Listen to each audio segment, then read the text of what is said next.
Welcome to KMX Behind the Curtain, brought to you by Kayfabe Music UK. Now in today's episode, we're going to be interviewing promoter and owner of Pro Wrestling Eve. So let's get behind the curtain with Dann Read.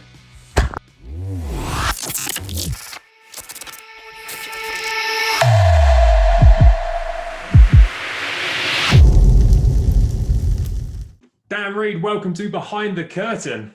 Hello, Gary. Thanks for having us. It's all right. Thank you for coming on today. Today's episode is going to be about Pro Wrestling Eve, Right Girls of Wrestling, which you are the owner and promoter of for the last 10 years. That's right. Yep. So, 10 wonderful, heart attack inducing years. Yes, and I will cover that actually just prior to we get to Pro Wrestling Eve. How are you feeling? I know Dave Meltzer mentioned that you had a heart attack recently. You're alive and kicking? Dave was correct. Yeah, I'm alive and kicking. I'm absolutely fine. It's as I've joked with you about before, it's one of those things where you and how many other people in Eve have said that, you know, at some point, Dan, you're going to need to calm down. You're going to give yourself a heart attack. And I was always like, I'll be fine. I'll be fine. And it turned out it was when the pandemic meant that I had to calm down. I had no other choice but to calm down. That's when I had the heart attack. So listening to you would have meant that I'd had a heart attack sooner. So thanks for nothing. I speak some sense. I just don't get listened to. So I need to stay working. I need to stay busy. If I'm not busy, if I'm not working, I'm bored. If I'm bored, I have a heart attack. That's evidently how it works. We'll keep you busy. Science. We're going to keep you busy. We'll keep you on this episode. So cool. I'm glad you're healthy because I've got you on this episode. Pro Wrestling Eve. Let's go right back to the beginning. Why did you start Pro Wrestling Eve? There was a lot of women who were working ridiculously hard but weren't getting any attention. And I felt that between where their attitudes were, and I felt that what people were after at that point, and still to this day, and as a father myself with a daughter, it was one of those things where everything just kind of like came together nicely, where it was like, no, this makes sense. Hopefully we can, you know, create a product that creates a platform and, you know, helps put women in the wrestling industry on a more equal platform to the guys in the industry, because it was anything but at that time.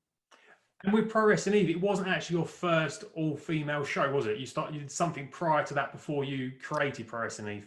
Yeah, well, I was running all women's events prior. They just went under the Eve banner, and they were being run with an American company, although the booking and everything was done by myself. It was simply a case of where they paid for the American imports that would come over.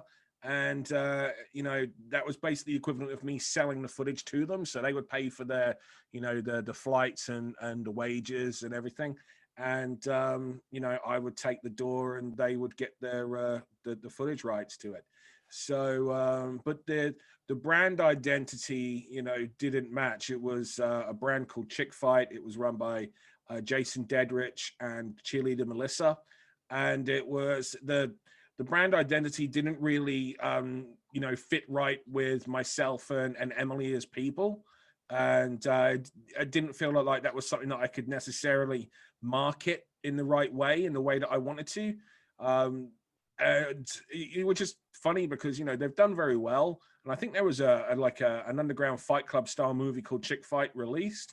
But if you search Chick Fight, you're not going to get women's wrestling. And I think the word chick, it had its day, you know, that in my opinion, with no disrespect to them, I think that name was very cool during a specific point where society was able to, you know, effectively take that back. But when you're trying to, you know, take it to a bigger audience, you're always going to get that question about the name, and that didn't feel right. And there was just some other disagreements because, again, you know, you're working with other people's intentions, and they've got what they want to achieve with it, and you've got what you want to achieve with it.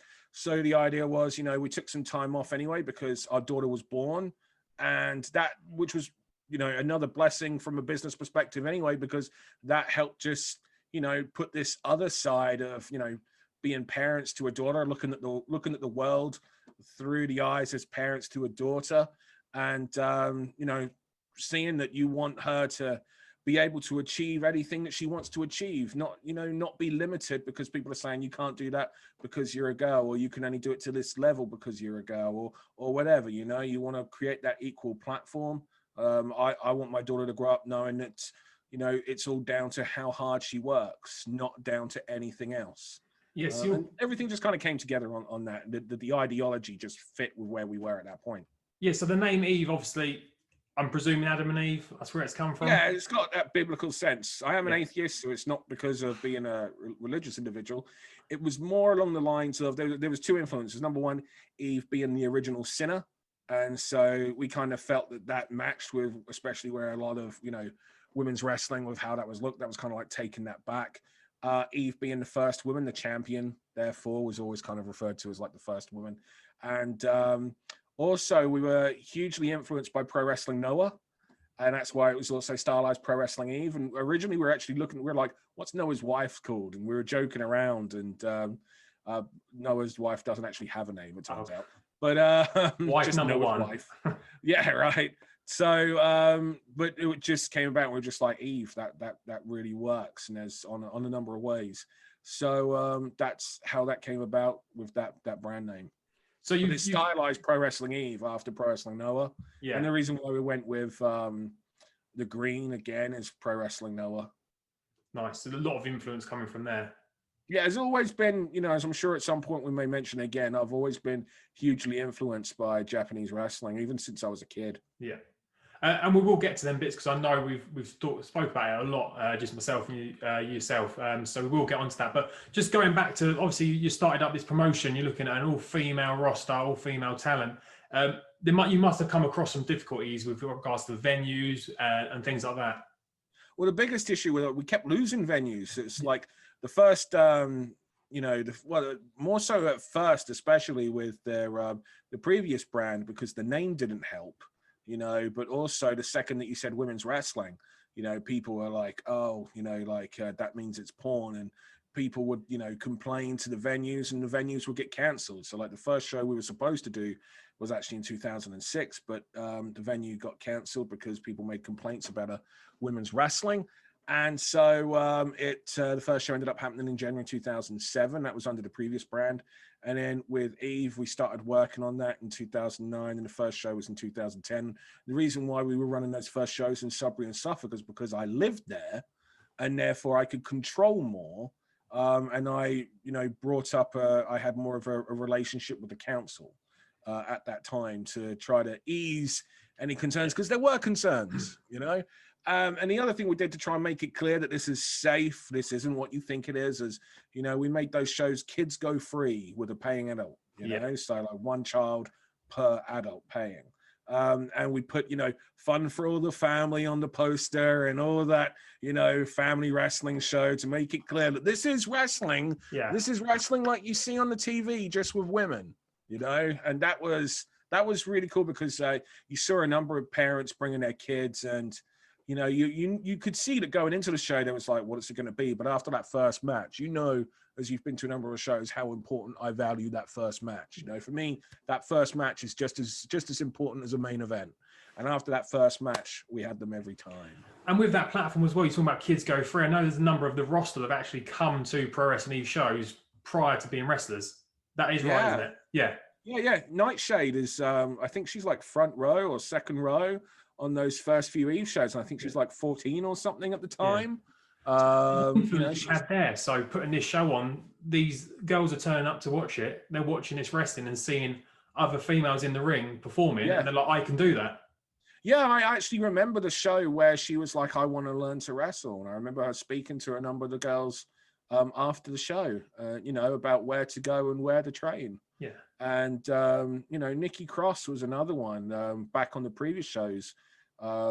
She would travel all the way down from Glasgow to Ipswich or wherever it was that I was running those previous shows, and to watch, which is that tells you what Nikki's mentality was like. There's no surprise that she ended up where she ended up, and she's achieved what she's achieved because her mentality is a very strong work ethic, and there's a huge desire there to achieve. So there's a number of people that have been in the audience first, and then later on have appeared on shows. And that's great. And it's like you look at that and you think you actually made a difference, because if they went to another show, they might have got one female match. on the whole show. It might be 2 minutes, Maybe 3 minutes. at that time you weren't guaranteed a women's match on every show. I mean, you still don't to this day get a women's match on every promotion show, but you're more likely now than you'll have ever been in the past. Yeah. I mean, I remember back when we were doing it, we were actually buying time on other promotion shows to have women's matches because they weren't having women's matches. So we would literally pay for a match to be on their show in exchange for the footage, because that was the only way that we could get some of these promotions to have any women's wrestling. And was that under I remember we paid for Shana and Nikki Cross versus the Blossom Twins at a Rev Pro show in London. I remember paying for numerous. I think I paid for a number of matches on Southside shows. And I do think he had some women's wrestling prior, certainly not as much as he ended up having. But again, that was, those weren't the only ones. There was other shows as well. There was NWA made a brief comeback at that point, and I remember us, paying for a match on their show. FWA, when that made a comeback, I remember us paying for matches on their shows. The amount of promotions that then didn't actually send me to is just ridiculous. But and people wonder why I don't like working with other promotions. But the point being, it's just like, it was the only way that we could actually try to get more exposure, on some of the talent, and I was always confident enough that once they saw them, they would bring them in themselves, because my whole mentality was the bigger the star they become, the bigger we'll become. The more experience and the better they become, the better our shows become. It was the same thing with Japan. There was no British wrestlers going to Japan. The only British female wrestler, I need to point that out, British female wrestlers going to Japan. The only British female wrestler that had ever been to Japan was Klondike Kate, and she went once, I believe, in the 80s. Other than that, it was always Americans and some Mexicans. But usually it was always Americans that would go over to Japan.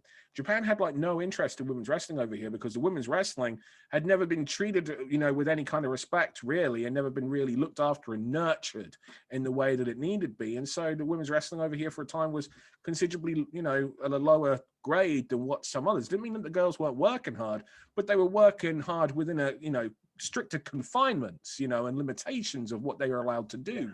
And so when we first worked with Japan, it was like, look, what if we sent over, some talents from over here to Japan? And that's how Katie Ray ended up going over to, the promotion that we ended up working with was Pure J.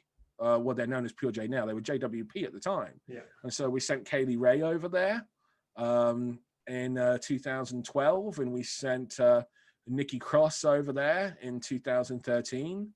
And from there on, and if you speak to Alpha Female, she'll say it's because of Eve that she got seen, and that's what led to her going over to Japan. And again, it's just that we've always called it a talent investment program. We've always continually invested into the talent, believing that the bigger they become, the bigger we'll become, the better they become, the better our shows will become. And it's amazing to hear that obviously you're paying for talent to be on shows. So other shows you were paying to put your matches on as such. Was it under the Eve banner, or was it just purely? Yeah, they had to be represented as this is a special guest match from Pro Wrestling Eve. Okay, so it was an extra level of exposure for yourselves where you weren't putting a show on, but you still managed to get a match on into a different audience. Yeah, I mean, it had to be done in that way anyway, for the simple reason that a number of the promotions were expecting the matches to be shit. So, and I'd be confident in them. It's not like I'd send them a match going, oh, this will be bad. You know what I mean? I had faith in who I was sending. So, I knew what they could do. As long as they weren't dicked about on time and told, oh, suddenly going out there, I would always say to them, this is how much, time I want them to have. This is that. And, this is what we got to stick to. Yeah. So in terms of doing things differently, obviously speaking to you a lot of the time, you do speak about wrestling and you've got a wealth of knowledge. Do you do things differently to other promotions? Because the exposure you get under the Eve banner is unreal. And you've been all over the world on the front pages of newspapers, the New York Times. You've been on the One Show. You've headlined Jetta headline Reading Festival. You've managed to get yourself out there in all these different places where you don't tend to see wrestling. It's as if you're not actually kind of attracting wrestling fans. You're just getting a wider community and getting more eyes on yourself. the truth of the matter is, and people don't like it when I say this, right? But most wrestling fans do not actually like women's wrestling. And that's just how it is. Most wrestling fans will not watch an entire show of women's wrestling. If they did, then WWE's Evolution pay-per-view would be regular, because it sure as hell weren't a lack of effort on the part of the performers. It was, they all worked their asses off. And they have WWE, for all anyone want to, criticize them, the wealth of incredible talent that they have, is vast. It's incredible. I don't know why they don't have a weekly all-women's show. If they've got space for 205 Live, they've certainly got space for an all-women's show. And I know there have been talks of doing that numerous times, and there's been stop and start positions, because I've literally heard, yep, it's going to happen on such and such. And then it's like, yeah, that doesn't appear to be happening anymore. So there's been talks. The same thing happened with Impact, because I was actually asked about that years ago, before it was Impact and it was TNA. TNA were asked by Spike to do, when there was a period of time when the highest viewership on the TNA program be for the women's matches, and Spike were like, we want an all women's show, and Jeff Jarrett at the time was the guy running it, and he weren't interested in. Or Dixie Carter was like the owner at that time, and she weren't interested in it neither. So people at Impact came to us, and I won't say their names so I don't get them in trouble, but I said, look, Spike want an all-women's wrestling show. What do you say? And I'll be like, yeah, that would be cool. They were just like, it can't feature anyone that's on TNA though. And in the end, it was just like, again, politics basically meant that never happened. But there was a period of time when like women's wrestling, and I still believe that we can get there. I still believe that there could be an all women's TV show that's just as successful as your AEW, and just as successful as your WWE, because it's all about the presentation. And I don't think people get that. I think they've got this wrestling show mentality. This is how it should be, and I think they're stuck in that straightforward mindset. I don't think they're thinking enough out of the box, which is part will be because of how TV works. TV executives often like things that have been done before, because in their minds that makes it safe. But what you miss out is there's a reason why a load of the same style shows often fail. Like when they're rebooted or repeated or a different variation. Sorry? How World of Sport went when they just... World of Sport, for me, the issue with that was the fact that it was just wrestling for the sake of wrestling. And that's, wrestling for the sake of wrestling is like you've got to understand who the people are. Why are they wrestling? Like, a lot of people make the mistake of thinking that Japanese wrestling is wrestling for the sake of wrestling, and it's not at all. They're, just like just because their characters aren't all over the top characters like you may have seen in WWF or WWE or whatever or anywhere else, they're wrestlers wrestling for this, with a purpose and a story, and you understand who the characters are and you follow them and things make sense.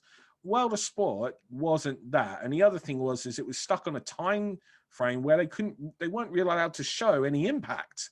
So therefore it was constant, zooming away to the crowd. The problem with when you keep doing that is you're changing the story, you're distracting, the viewer from, being able to absorb the story that's being fed to them by the performers.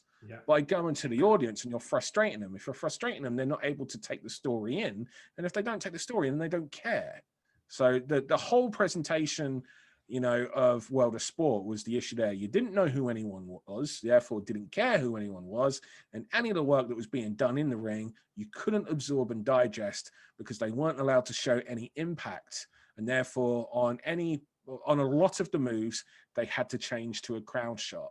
And so why on earth they then went and did a ladder match is beyond me. You'd have to ask one of them why on earth they thought that was a good idea when they couldn't broadcast like anything done with the ladder. But there we go. So everything you're saying there leads me to say, why isn't there a Pro Wrestling Eve weekly show on TV?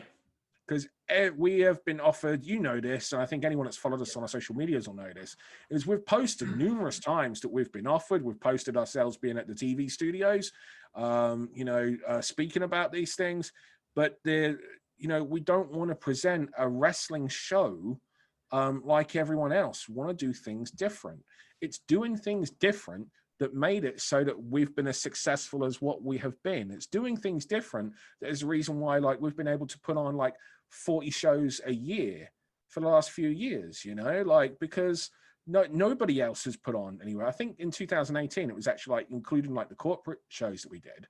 I think we put on something like 45 shows. That's, almost one a week. Yeah. There was that week, it was a week in September. I don't know if you remember, we put on 7 shows in 1 week, 2 of which were happening at the same time in different venues, in different places.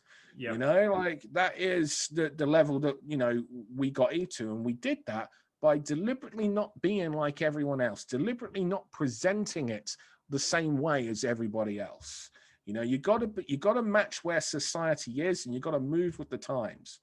And that is where I think that, what wrestling doesn't do. And it's not necessarily always wrestling's fault. It'll be some people in wrestling's fault, because they'll be hugely influenced by what they are watching right now.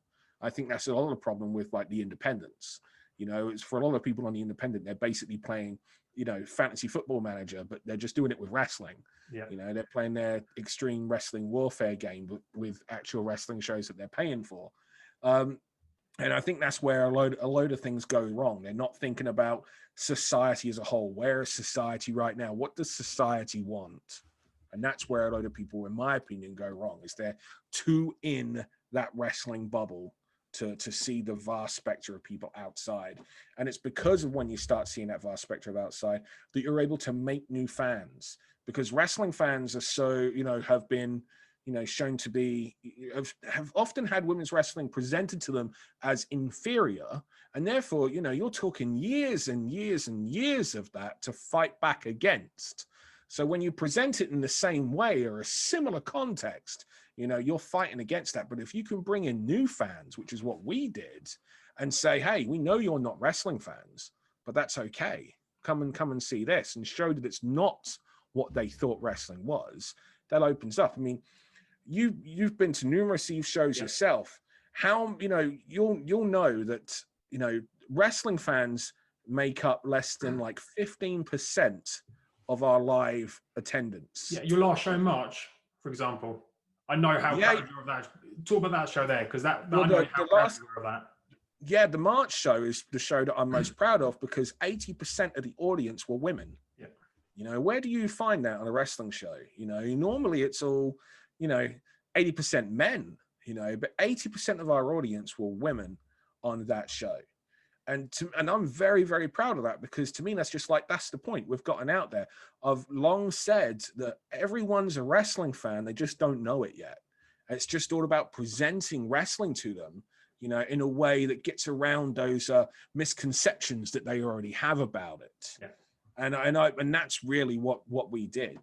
And so, majority of the people that would come down to an Eve show, we've got people that are regular season ticket holders and regular attendees of Eve, but they don't watch wrestling. They don't know any other wrestling. Yeah. They might have tried, but they don't really follow that. But they come to Eve. And some people have gone on to become wrestling fans. They've got into other things. We've got the Eve Academy, London School of Women's Wrestling, which is funny being down there on Sundays, because, the trainers will be like, when John Cena does this, and they'll be like, who's John Cena?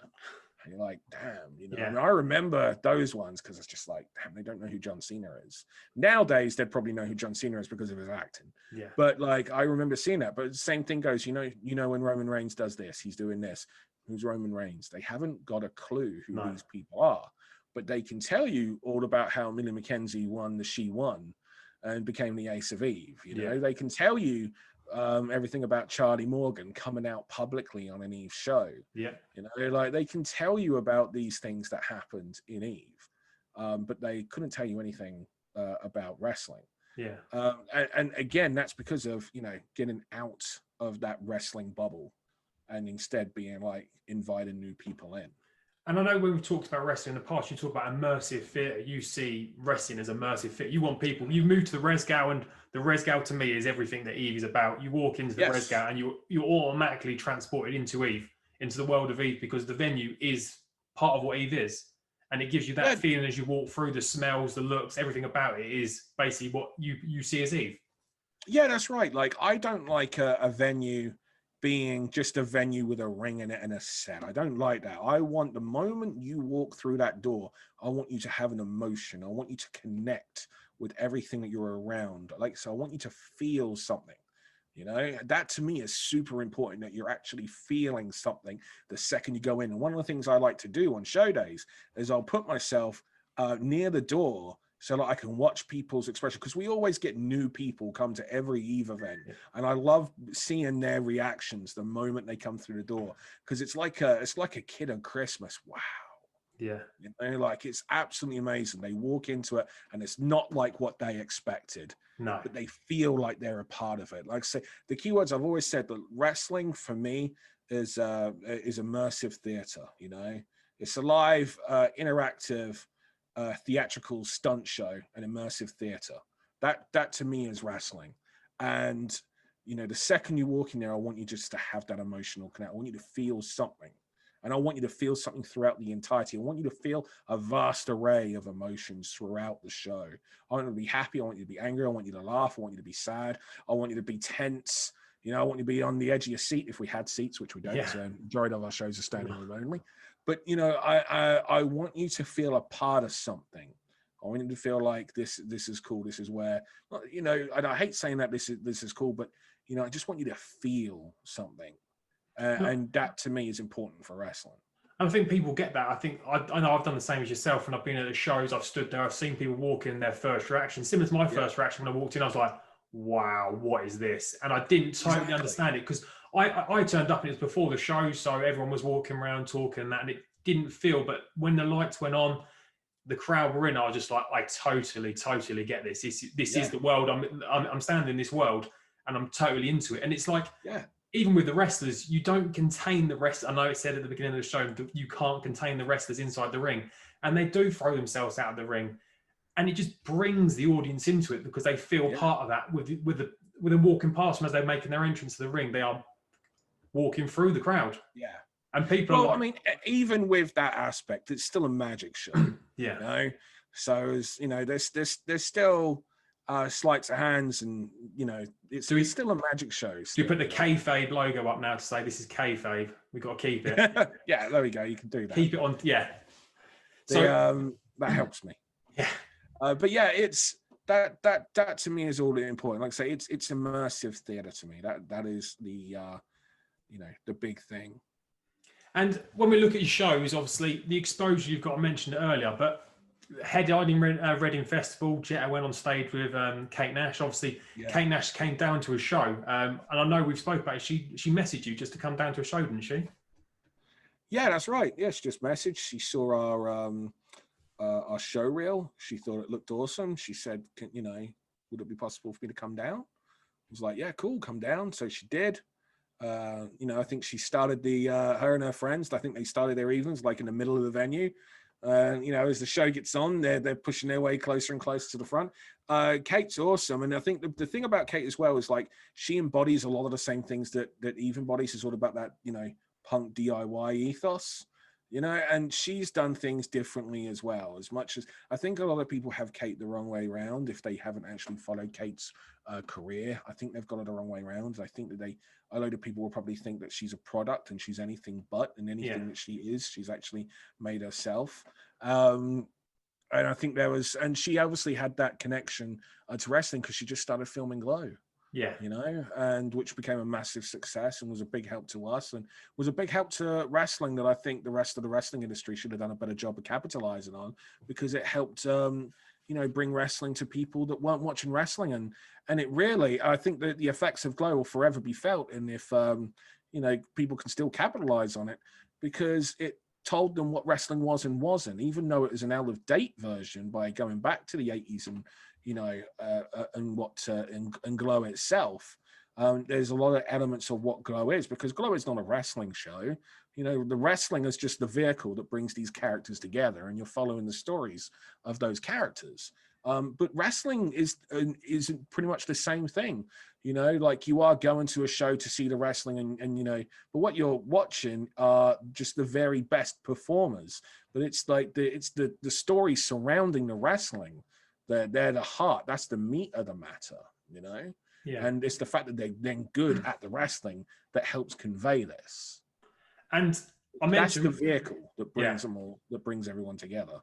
And around that, with the promotion side of things, obviously you capitalized on Kate Nash. You've got Reading Festival. How did that all come about? Obviously, Jetta was involved there, and Angel's involved in it. Kate had an idea that she wanted to do something with us, and it was, you know, and it was basically, she wasn't sure what, if I remember correctly. She knew she wanted to do something, and I just pitched what we did. And yeah, it was Kate would have had involvement in as well, because she's very hands-on and things. She's awesome. I can't say enough good things about her. Yeah. And I may be, you know, misremembering some things, but I remember us going to one of her rehearsals and pitching the way in which we did it, and involving Jetta and Aaron, and Jetta had said to me, I want to sing at Reading Festival. And why not? Why not? Well, I was just like, imagine, you know, that visual of Kate body slamming Jetta. And of course, we'd done a little thing at the Resgown. We were going to do more, you know, together. We weren't sure what we were going to do, but like, we were like, this is cool. Let's have fun. Yeah. You know? And like one of the things we spoke about was, you know, Kate playing someone to the ring, or, you know, Kate doing her, you know, a set of some form at one of our shows. She's cool as and she works ridiculously hard. Kate's gig, actually, like we went to that Reading Festival that she then played. She's awesome. Like she's so good. I would encourage anyone to go to a Kate Nash gig. And whatever you think it is, if you've never been before, trust me, it's so much more. And we can't confirm Jetta's going to be on every show, though. Anybody can walk out and be a singer, and that's exactly what I'm here to prove to you tonight. My fingertips are running onto the cracks in our foundation. As well as she did at Reading. Oh no, we can't. I seriously doubt that.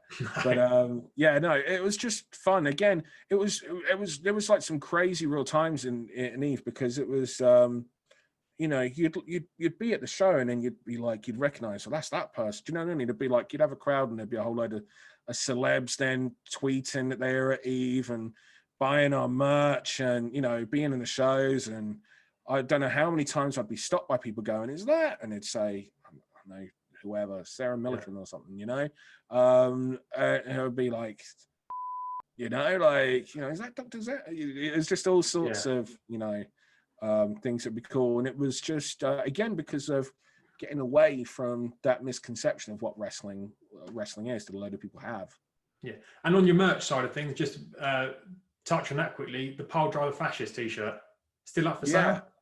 That is something you are known for, and it is out there. It is out there, and it's like, I remember having the idea for it, and Ash brought it to life, and brilliantly, and it just kind of like encompassed a lot of things. Like before, we were like a wrestling company. When we first started, we were like a wrestling company trying to prove that women's wrestling is safe, you know, for everyone to watch. And your misconceptions of what women's wrestling is, this is not. So, and then it was about, you know, trying to show that these talent are just as good, and getting them about, you know, other parts of the country, other promotions, and sending to Japan. And then it was like, you know, we kind of got a bit of that attitude. Was like, we'll be ourselves, we'll add ourselves into it, and we'll, you know, match where society is, because we're a part of society.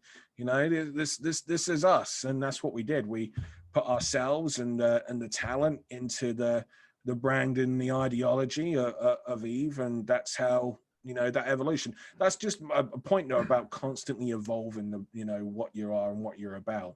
Like if ECW still existed today, it would not be the ECW that people remember from like 95 to 2001. It would be a completely different ECW because it would be matching where society is and what people are after right now. And the same thing with us. It's always just been about, evolving and matching where you are right now, and being, either being a contrasting voice to society to try and show, that some of their misconceptions, and so show some of their misconceptions, or be a part of the voice of society, and getting some of that anger out. Or whatever. There's been a number of things of that evolution. Evolution of Eve. And you talk about evolution, so that brings me nicely onto WWE. I've got to touch on it. Cease and desist. Did you get one? Yes. Survivor Series? Yeah, for Survivor Series. I don't know what they're talking about. It sounds nothing like it. Yeah, we got one for Survivor. We would always make, name of the shows. We'd often make them puns, and specifically, we would put the word she in there. She one is obviously of G1. Survivor Series is obviously Survivor Series. It was just a funny pun name. But yes, we got a cease and desist. But on the turn side of that, Battle Bowl, Cody Rhodes actually said, yeah, feel free to use it. I just tweeted him because I knew that he'd bought the Battle Bowl trademark, and we just started doing Battle Bowl, and the plan was for it to be the January tradition. And so I just publicly tweeted him, say, hey, I know you got this going on, but we've just begun doing Battle Bowl and having it as a January tradition. Do you mind if we carry on? And he was like, yeah, go for it. All of my interactions with AEW have been positive. Yeah. And WWE? Should we end it there? Yeah. They obviously haven't all been positive. No. But for the most part, they've been positive, my interactions, yeah. That's there's, they've mostly been positive with WWE. Obviously, the cease and desist was not positive. And I was able to counteract that with something that they'd done recently, and show how that was a blatant rip-off of something that we had done, because it was the exact same flipping thing. Yeah. But I won't go into that. So I literally replied with that. And we will actually talk about WWE in a future episode, because I know we are going to talk about it in another episode, which we'll come to. So anyone who wants to know more about that, we will do more of that. Don't you worry. We will come back to that 100% in another episode. It's cool. It's good for my viewers. I haven't got any viewers. So I know. We'll see. No one's going to see us. It's fine. That's why I thought I could be honest with you, because no see anyway. No, I'll bleep that bit out as well. It's fine. So anyway, all right, okay. So just talking about, you mentioned She Won. Obviously, a couple of days ago now, you announced that She Won 2020 is going to happen, which is great news. Can you give us any more information on that? Not really, because I'm still trying to figure out a lot of the details. I mean, the main thing that I've just been working to make sure that that it would be safe. That to me is the priority. Yeah. And so, the story and what will happen surrounding it is normally with wrestling, it's like you've got like your end destination and you work your way backwards from there. It's very hard to do that when anything can happen that changes your ability to film or and do anything. So you have an idea, you can have an idea of where you're going to go, but it's likely going to change. It had been a bit rough like that for a while, really, especially since the formation of NXT UK. Like every idea that we were working to got canned. Last year She Won, or the year before She Won, and Wrestle Queen 2 was a completely different show than what the actual plan for it was. Because of the fact that, people are signing, contracts are changing, rules are rules of who can work with this person, because now they've got AEW and this person's there, and this person's Ring of Honor, and this person's NXT, and this person's World of Sport, and do you know what I mean? Like it got real messy for a time. But where was She I? Won. What were we just saying? She Won. Sorry, She Won. Yeah. So with She Won, it's very hard. I've spent most of my time just trying to make sure that this is as safe can be, to make sure that we're following all the guidelines, to make sure that Equity are happy. So, for example, that we're doing everything that they would approve. And so yeah, so there's not a lot for me to say from a storyline basis that I can really, say to you. And that even includes in terms of, is the person going to main event Wrestle Queendom? Well, when's Wrestle Queendom? Yeah. Like there will be championship implications as a result of She Won. That much I know, and I can safely say that. But it's hard to say, and obviously the person wins, it becomes the Ace of Eve. They win the She Won, and like I say, and there are big championship implications as a result. But as it affects Wrestle Queendom, it's very hard to say, considering what if Wrestle Queendom isn't till October next year? Then you've got to go from December to October, building up, and realistically, I just think it's whoever wins She Won, if they get in a championship opportunity or whatever, they're not going to want to wait. No. How are we going to see She Won? Is it going to be on demand? It'll be on Eve on Demand. There may be something else as well. But She Won will be released on eveondemand.pivotshare.com. And the hope and the idea is for the final to be live.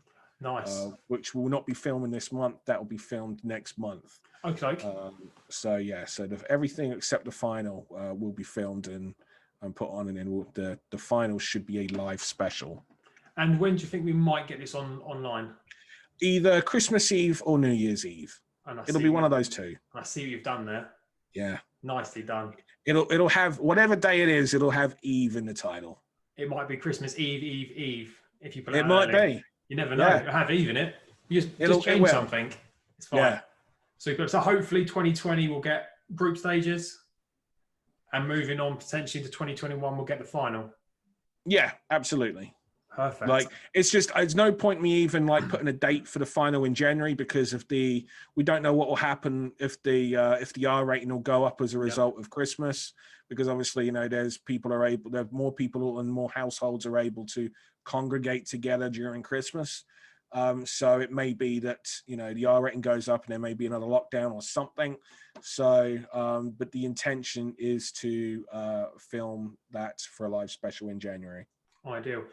So I will end it there. I have got loads more I want to talk to you about. I want to talk to you about Wrestle Queendom 1, 2, and 3, and talk about the evolution of that. I want to talk about She Won, the winners, and all things like that. But we'll do that in another episode, because we're just going to go on and on otherwise. We're going to keep going on. I know some of these things you're going to have to cut down. I'm talking for like 5 minutes at a time. But it's fine, because what people can do, they can they can comment, they can subscribe to Kayfabe Music UK YouTube channel. And if you press the little bell button, it is right, isn't it? They press the bell button to get notified when a new video comes up. Yeah, you got to ring that bell. If you don't ring that bell, you're not going to get notified of any uploads. So you have to ring that bell to make sure. Otherwise, you're just clicking subscribe. Well, you're clicking subscribe because you want to get more. And you want to publicize the Eve YouTube channel? Yeah, you can find Pro Wrestling Eve. There's a number of matches on there, and we do surprise streams every now and then, as well as a weekly regular stream 90 minutes prior to AEW and NXT US live showings every Wednesday night. And you can find that at youtube.com/Pro Wrestling Eve, or just search Pro Wrestling Eve or Eve Women's Wrestling on YouTube. I'm doing the whole pointing thing because I'm going to put those things in, are you? Yeah, it's going to go down here somewhere, and it'll look really good. That's perfect. So on demand as well. Remind people on the on demand $9.99. It's $9.99. $9.99 for Eve on Demand. You get over 10 years worth of Eve shows, in addition to shows the sibling promotion of Eve XWA. But there's also ICW shows on there and women's wrestling shows from OTT and various assortment of American promotions as well.